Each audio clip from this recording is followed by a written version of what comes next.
Hello and welcome to the Midweek Check-In. Now, first things first, small disclaimer, I am not a professional, I'm not a coach, I'm not here to be preachy or anything like that. I'm just someone who is passionate about development both professionally and personally and wanted to provide a short episode every week to listeners to give them a moment to pause, reflect and recharge as we tackle the week together.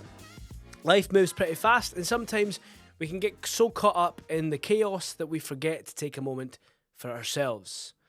That's what this time's for. A short, intentional space to share insights, inspiration, and practical tools to help you grow personally and professionally.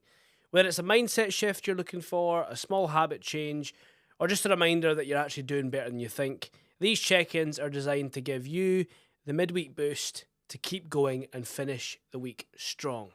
So, like I said, welcome to the Midweek Check-In. This week is Midweek Check-In number 1, the first of this new series. And with it being the new year, I wanted to talk about something that we've all heard and probably said before. New year, new me.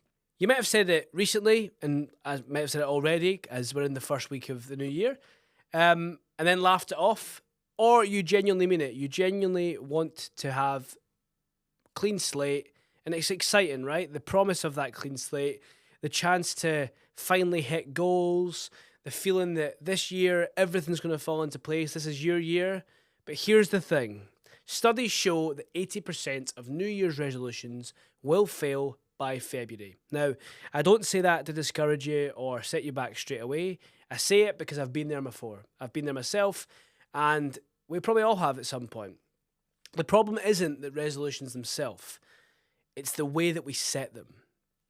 We dive into these things. If you're in that place, we dive in full of motivation. But the motivation will fade. Life gets busy. Old habits kick back in. And we eventually give up and go back to the nearest point of or place where we were most comfortable. So today, we're going to go a little bit deeper. This isn't just about making resolutions, it's about creating sustainable, lasting change that aligns with who you are and where you want to be. By the end of the episode, I would love for you to have a clear roadmap to set intentions, building habits that stick, and make this your year for proper growth, for real growth, without burnout or pressure to be perfect. So let me take you back to January last year, so only January 2024, 12 months ago. Last year, I said that 2024 was going to be my year. It was going to be the best year yet. I was so determined to have my new year, new me moment that I made a list of resolutions so long that it was obviously going to become overwhelming very quickly, and it would probably have set me back. At the time, I didn't see that. But my part of my list, I wanted to lose weight. I wanted to wake up early and get to the gym first thing.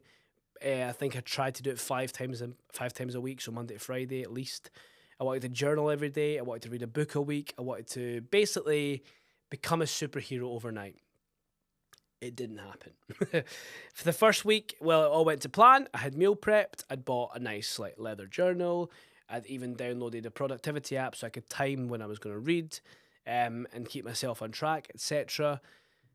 Then week 2 started, reality kind of set back in, life restarted, work began again, it's slowly kind of came back to life. But I slept in once, missed the gym 2 days in a row, and then I forgot my lunch on the 4th day. And that was it, I stopped. Instead of just adjusting, I gave up completely. Why? Because I believed that if I wasn't going to do it perfect, then it wasn't worth trying. It was all or nothing. Now, as I say, looking back, I realised that I just set myself up to fail. My goals were not realistic, and I didn't give myself any foundations to build from. As I say, I went in all guns blazing, all or nothing. That experience has taught me a real valuable lesson. Now, these midweek check-ins, as I say, are just personal. I've learned a lot in the last year, and I've mentioned in previous episodes of You Talk Too Much that I've started journaling, so a lot of this comes from that. So as I say, I learned a valuable lesson in that time period. Change isn't about doing everything at once. Everyone says that. You'll have heard that before as well. But it's true, right? It's about starting small, focusing on what truly matters, and giving yourself room to grow. And that's what I want to talk about today. That's what I want to go into big time. So, I've had a Google. Why do resolutions fail? So there's 4 main reasons that come up on Google. It says they're, number 1, they're too vague. Number 2, they're too ambitious. Number 3, they're based on motivation, not habits. And number 4, they don't address the root cause. So, number 1, they're too vague. Resolutions like, I'm going to be healthier, or I'm going to get healthier, or I'm going to be more productive, sound great and look good on paper, but they lack clear plan. They lack a journey. They lack everything because there's no specifics. And that makes it then hard to measure progress or even where to start. There's no start point. It's just a goal it's a pipeline dream. They're too ambitious. We want to make massive changes overnight, forgetting that lasting change has to happen gradually. When you set too many goals like I did, or you aim too high, it's easy to then get overwhelmed when some little bump in the road happens and then you quit. And as I say, you go back to your last point of comfort. Number 3, they're based on motivation and not habits. This one that I found really interesting because I've just directly taken it. Motivation is fleeting. If you get started, it won't carry you through the tough days. What really matters is building habits, small, consistent actions that become part of your routine. And if you're a listener of the show and you subscribe, you will remember what Rory from Stage Strong said, which consistency builds momentum. And I think that links in perfectly here. And number 4, they don't address the root cause. Resolutions often focus on what we want to change, but not why we want to change them in the first place. For example, if your goal is to be less stressed and you don't address the reasons that you're stressing or what you're stressed about, like overcommitting, not setting boundaries, not sticking to your core values, you're going to end up in the same vicious cycle of wanting to maybe please everyone and all these things and not put yourself first. The key isn't to avoid resolutions. It's to approach them a little bit differently, shift the perspective, and instead of setting vague or really large goals, focus on creating a roadmap that's intentional, realistic, and rooted to your core values and that aligns with what you view as your best self. So I thought in these episodes, as I said, I want to keep it short, sweet, but I can give you a practical exercise in each one. I'll try and find one for each episode. I have done this myself. So if we break it all down, our resolutions, our intentions into actionable steps, you can do that right now. If you're on a break and you're watching this, if you're walking, open your notes app or whatever on your phone, take a minute. It'll take you 2 or 3 minutes to really think about it, and then you can deep dive into it later. So let's say this is something that I've done for myself this year, and I would really encourage anyone who enjoys goal setting or wants just a little bit more structure to your goals and structure to your targets. This allows you to see where you are and where you want to be and how you can get there. Instead of just saying, I want to do A, you're going to be able to write it down. You can refer back to it, especially when you need that gentle nudge to keep going. So, step 1, reflect. In this situation, reflect on the past year. Before you look forward, take a moment to look back. As you all know, I've absolutely hammered home my recent discovery, I suppose. It's not a discovery, but connection with reflection. I've recently went back into that. I used to do it at university, and then I've come back to do it in adult life. It's a powerful tool for understanding what's worked, what didn't work, what you truly want, and maybe what you want to change. So ask yourself some of these things. I've found 4 questions, but of course, you can Google some prompt questions that might help you further if you're looking for a specific niche. So think about it. What are you most proud of in the last year? What challenges did you face and how did you grow from them? What habits or patterns held you back?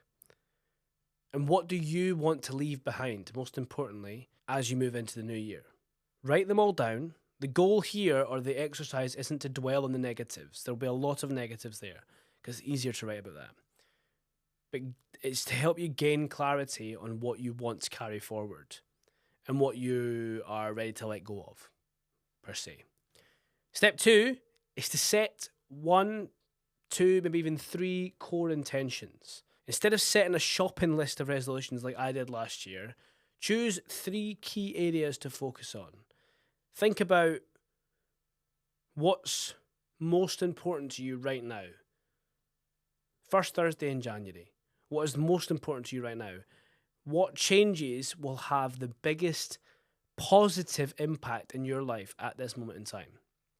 For example, if your goal is physical health, you want to feel stronger and more energized. If it's career growth, you want to develop skills and align that with your long-term goals and achievements. Personal connection, you want to deepen your relationship with family members or friends or people just who matter most to you. Get really specific. For example, instead of saying, I want to read more, set the intention of, I'm going to read 15 minutes 3 times a week before bed. That'll just allow you to see what you want to do, what you intend to do, and become more consistent with that. And in the long term, you'll be able to read more, therefore you'll achieve your goal. Step 3, start small and build. Many a guest on this show and myself have spoken about James Clear's Atomic Habits, but it's about 1% Atomic Habits, 1% getting better every time. But this is where most people go wrong and where I went wrong last year. We just try to overhaul the entire life in one go. And instead of focusing on small, manageable actions that you can commit to consistently, and as I said, as Rory said, consistency builds momentum, right? So you want to think small and it'll grow and grow and grow. The changes that you want will happen with those small 1% changes.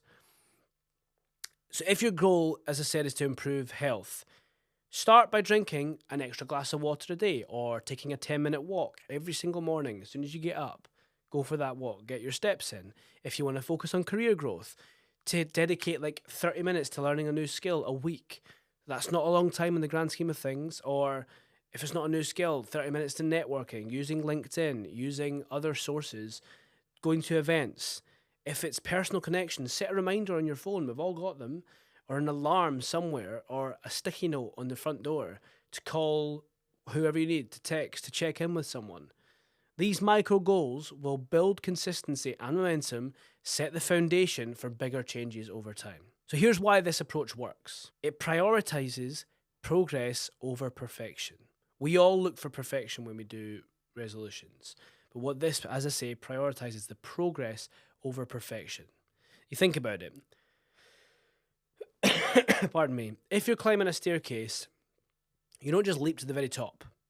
You take one step at a time, and every step, no matter how small or how slowly it goes, you're going to get to the top, as long as you keep going forward. Small, consistent actions also change the way your brain works. When you succeed at a micro goal, it will release a small amount of dopamine, which is the feel-good chemical that we've all heard. It's all over social media.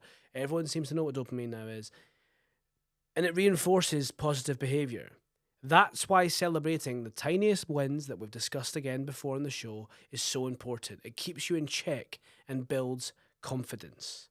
Remember that the goal isn't to create a perfect new you. It's to align your actions with your core values and the priorities that you've set yourself for life. So as you prepare for the new year, I want you to remember this.